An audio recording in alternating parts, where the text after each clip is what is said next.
first time we actually got together to jam in a room, it was interesting. On our whiteboard, we wrote a list of a ton of songs, and we were like, let's start at the top and go through all of them. It was like a drill for all of us, because some of the songs we hadn't played in a really long time. Everyone had to kind of step up and make sure that their performance was better than it used to be. That first rehearsal was huge for us to be able to look at the four of us and kind of like cue each other and be like, that's awesome, keep that up, let's try that again. Somebody can start with a beat or start with a little lick or a little bass chop or something, and we can literally build off of that because we all speak each other's musical language, and that for us was really how I think we started the healing process and just started kind of figuring out what we wanted to do. It was kind of like, this is what needs to happen, so we're doing it.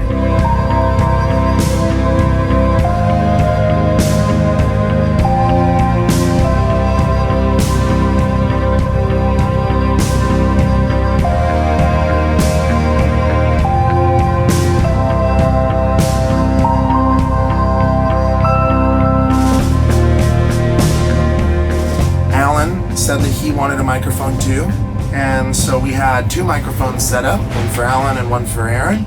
Oh yeah? I'm surprised he didn't say a lot more dumb shit. I might need like a porta potty side stage. I'm not gonna make this whole set without having to pee. Is that a camera?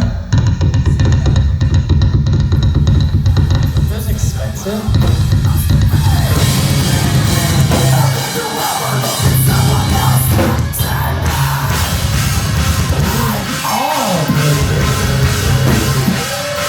It's an exciting moment to think that the four of us were vibing, like that, and that Alan and Aaron were really stepping up in the vocal department, because, I can't.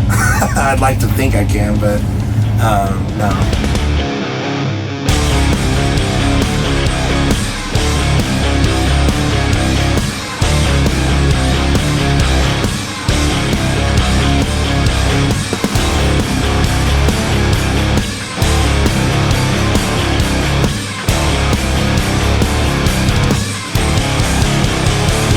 I think we played Bones Exposed, and I think that was after a couple hours of just jamming.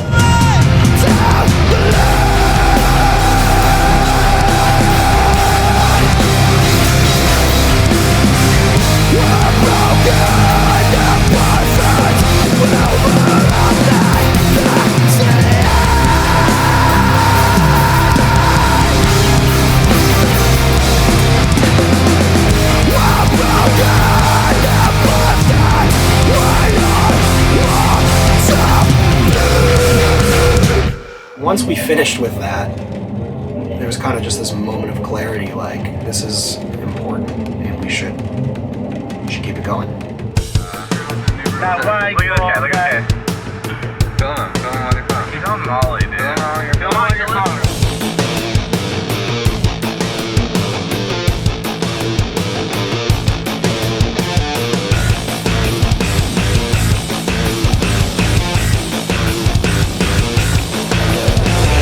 The Las Vegas Festival was really cool.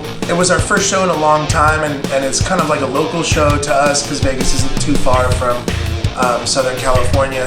We rented a van, we all piled in it, and we went from Orange County and drove right to Vegas. And I remember the van ride out there was so much fun. This is how we do it. It's Friday night, and I feel alright. The party's here on the west side. There wasn't a lot of time to anticipate the show because there was so much going on that it was like you really just had to focus on whatever was going on there. Magazine shoots with Metal Hammer and Kerrang and interviews all day, and it felt like, whoa. Before us getting on stage, I wanted to change our chant, and normally it's Alan and he does like the rock and roll, he gets us all pumped up, and I was like, let's try something new, and then it was not good. It was not good. Anticlimactic. Yeah.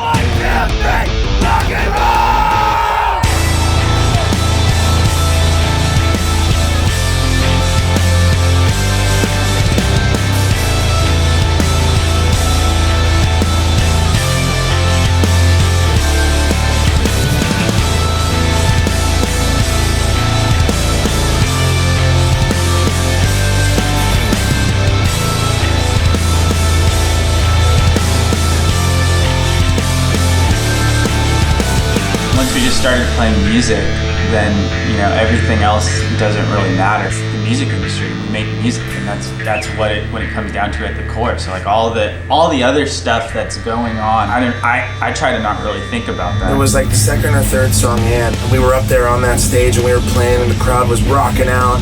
In the usual time, we just kind of like looked around at each other and we were like, let's rock this. For us to all kind of get off stage and look at each other and go, we can do this. I think that was something that I'm gonna remember for the rest of my life, to be honest. Hey, we're back! Rehearsal's hot, too! We got a brand new song and that shit's fucking fire! Whoop, whoop! Juggalo roll call! Whoop, whoop, whoop!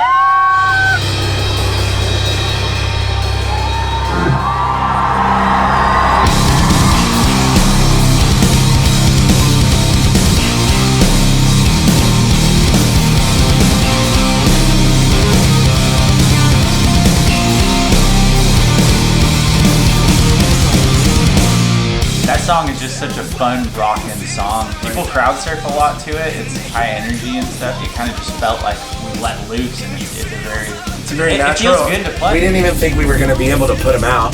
The band on a label can't just, here's a new song. It takes months of preparation. We talk about moving the needle. Those songs were not needle movers in our minds, but they were to us the best representation of where we were at the time. And at that time, we didn't feel like we maybe had it in us to move the needle. It was going to take time to kind of discover what it was going to mean to do all this together.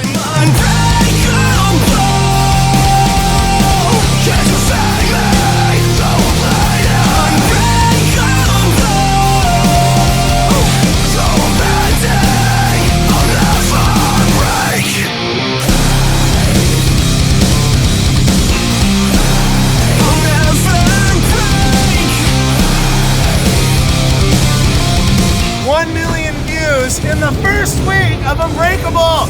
Thank you all! Are you kidding me? It was like it hit like wildfire, like we hadn't seen that.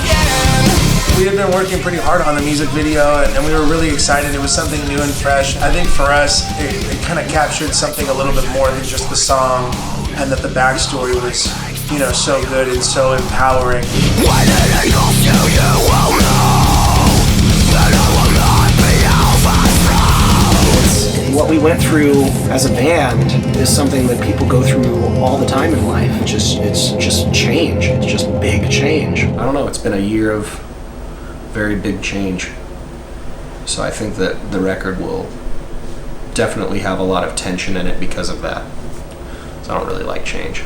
I don't think people like change, but change is inevitable. Just ate 6 different salads.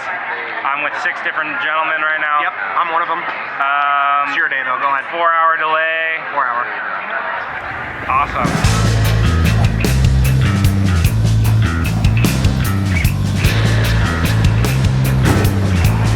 It was already an incredibly hectic travel scenario where we had to change our flights and just get in super late. Yeah, fuck that shit. So basically everything was going against us, but we got there, we were all stoked.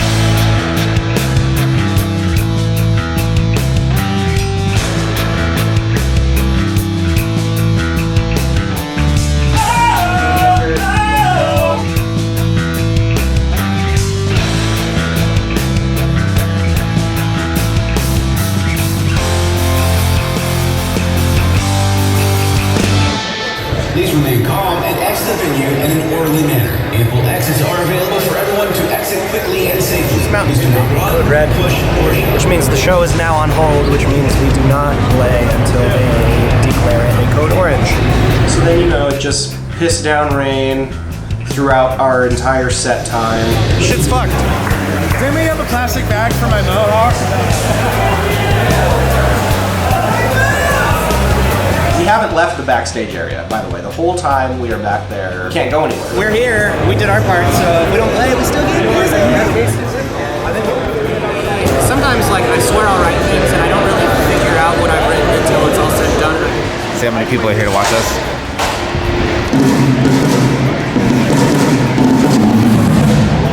Oh, hey, the rain stopped. The tornado hasn't started yet. My cement's slated to play at 3:35. Mice and Men now playing 7:30.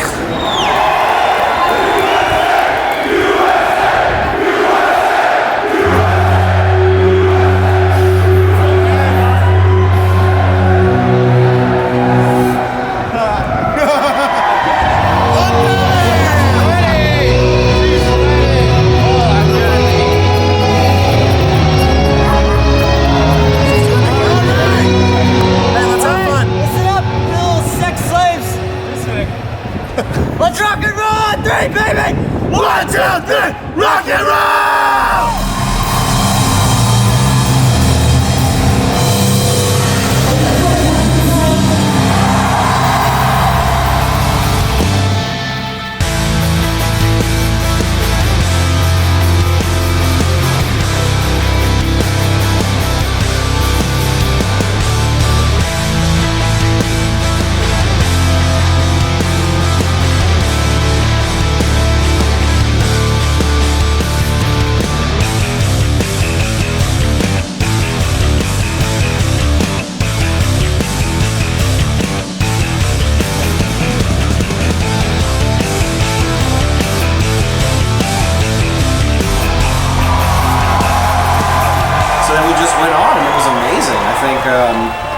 While we had spent a couple hours drinking, I think everybody that was at that festival went back to their cars and did the same exact thing, so we had a pretty awesome rock and roll moment there.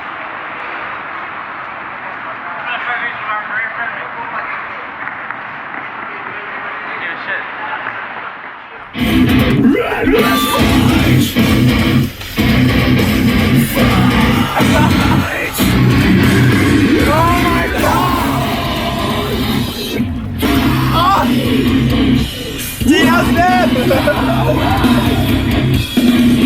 This love has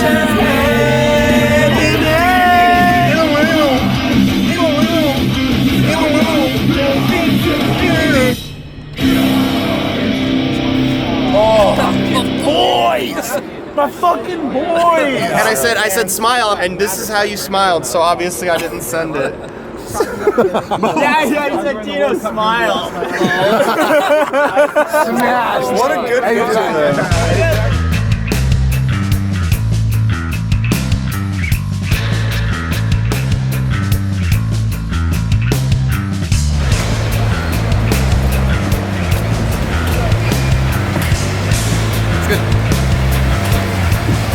Ready to play a rock show? Getting fucking ready to fucking chill out and calm down. Or play a rock show.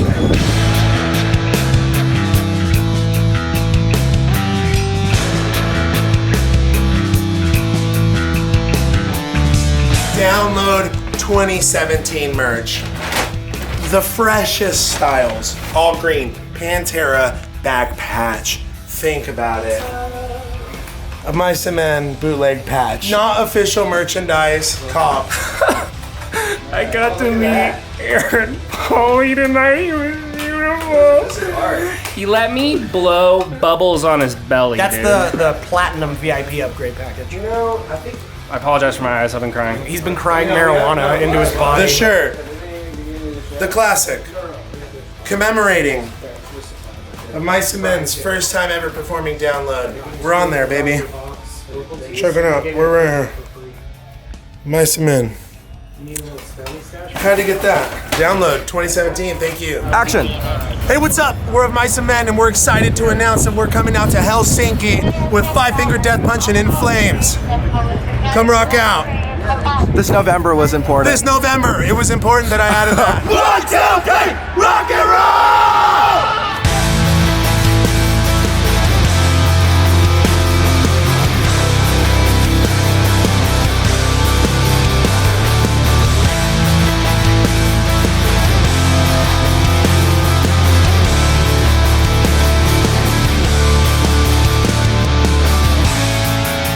Our band's at a point now where we've played these big, huge festivals, which we're very fortunate enough to get to play. But at the same time, you know, playing small shows is just, it doesn't really feel any different. It's just sometimes you play these big festivals and sometimes you play clubs. To be honest, sometimes those small shows, you get more of a connection because it doesn't feel like you're just performing for a faceless audience. And I really like playing small shows like that. It's always fun. It's always in some cool little city somewhere.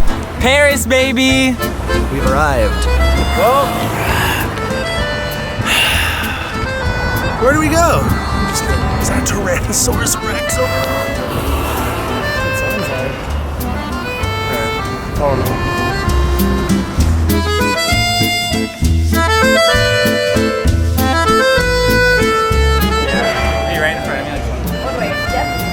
I know, you keep me headbanging, because I get tired during the show, and then I look up, and I see Aurora right there, and she's just like, and I'm like, damn it!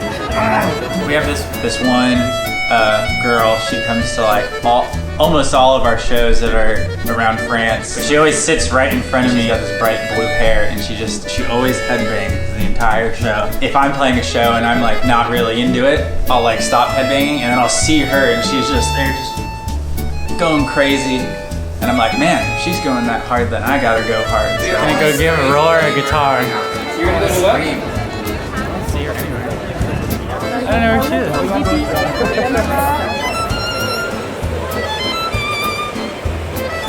Alright, where's she at? Sure thing. Where is she? I said it! This is for you!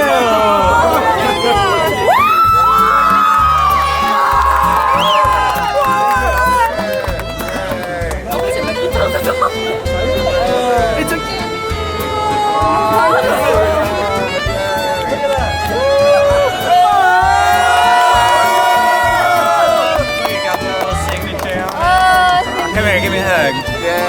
You always keep me headbanging, so maybe now you can start headbanging yourself, you know what I'm saying?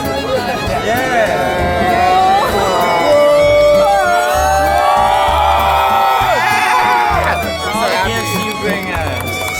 I get a shit ton of them anyway. Let's talk about you and me. Let's talk about bottles in the club. Let's talk about making love. Nice. Are we going that way? Whoa, whoa, whoa. Take it slow. Breathe. Yep. 1, 2, 3. Rock and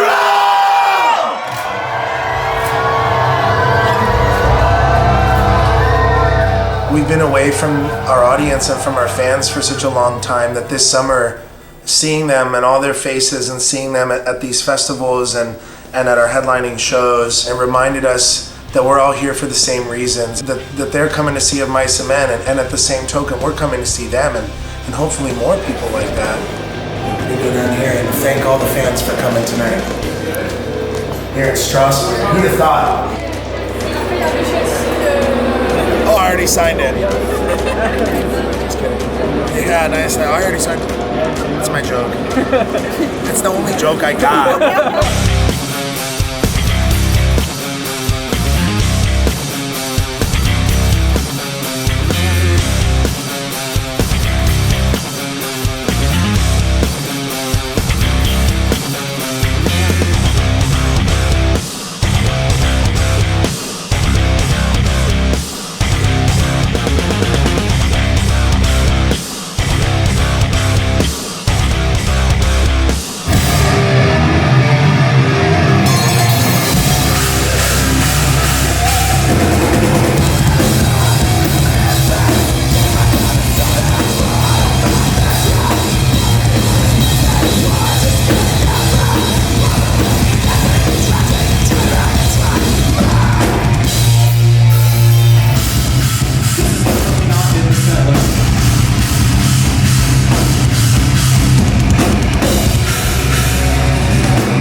too long of a story to tell.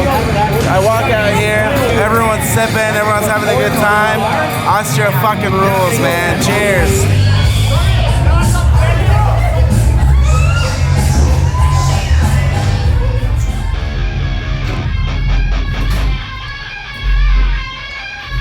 What a fucking night.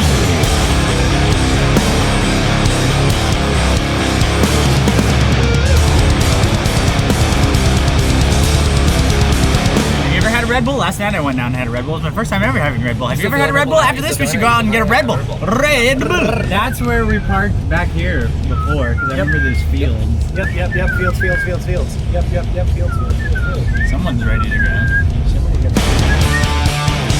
Well, nobody said Hellfest was gonna be cold.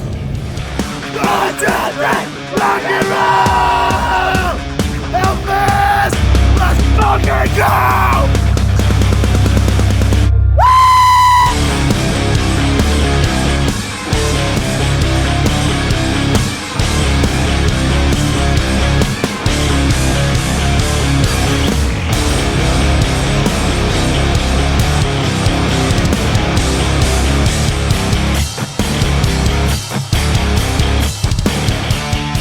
Ball's rolling again, you know, and we're getting to get out there in front of an audience of music lovers. We want to be able to continue to do things that excite ourselves, being fans of music, and in turn will hopefully also excite other fans of music and audiences all around the world.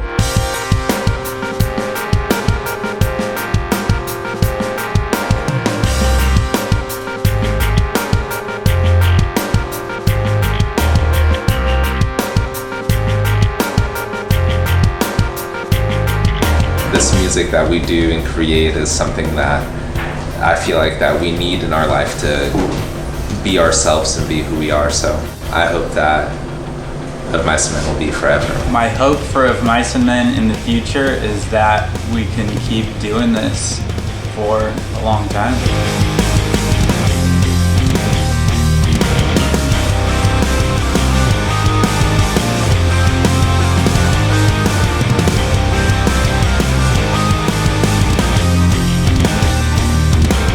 It just kind of reaffirmed that we're on the right track and that we're speaking the same language as our audience and as our fans and the people that truly support us. You know, they're the ones that make this possible, and that's the most important thing that we could ever worry about. I think music is not just our passions, but it's our language and it's how we speak to the world, and I just hope that we get to keep having that conversation.